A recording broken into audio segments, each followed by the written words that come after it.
My top 5 favorites of all time. If I had to pick one book to give a newborn, it would be 1, 2, 3 Counting. These fold-out books are awesome for little tiny people because they have high contrast images, which is great for those developing eyes and is so wonderful to set up during tummy time. I used to box my newborn in with 3 of these. Animal Hide and Seek is my #1 baby shower gift. I absolutely love the flaps. They are embedded into a very thick board book frame. There's Counting. There's only 1 cow in the barn. Where's Daisy? She's hiding. Now there are 2 cows. And there is a little duck to find on every page. This is a touchy-feely book, and it will touchy-feely your heart. Yes, I went there. Sometimes I joke that our books have a long shelf life.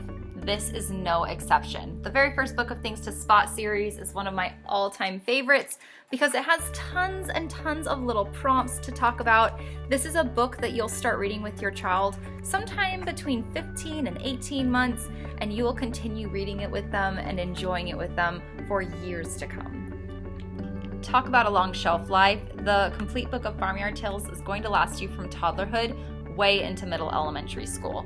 This comes with a read aloud CD, which happens to be in our CD player at the moment. But what's really cool about this book is it's what we call a dual reader.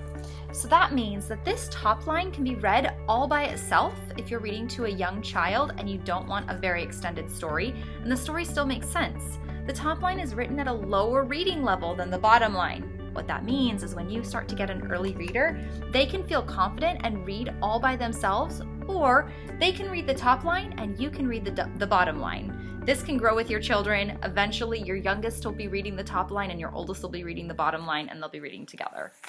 Such a fabulous book. Lastly, I had to bring in a Billy and the Mini Monsters book. This was my child's first chapter book experience, and it really, really spurred her love of chapter books. It's fully illustrated, it's got some stinky toot humor in it. It looks kind of like a comic book, but it is in fact a chapter book. It takes us maybe 25 minutes to read through this whole thing. There are, I believe, 8 at this point in the series, and they are so much fun. Your child will have you reading them over and over and over. Trust me when I say narrowing down my library to 5 favorites is no easy task. That being said, those really do have a very special place in my heart. I know that I have ordered second copies of several of them to save for later generations. I absolutely adore all of them, and I know you will too.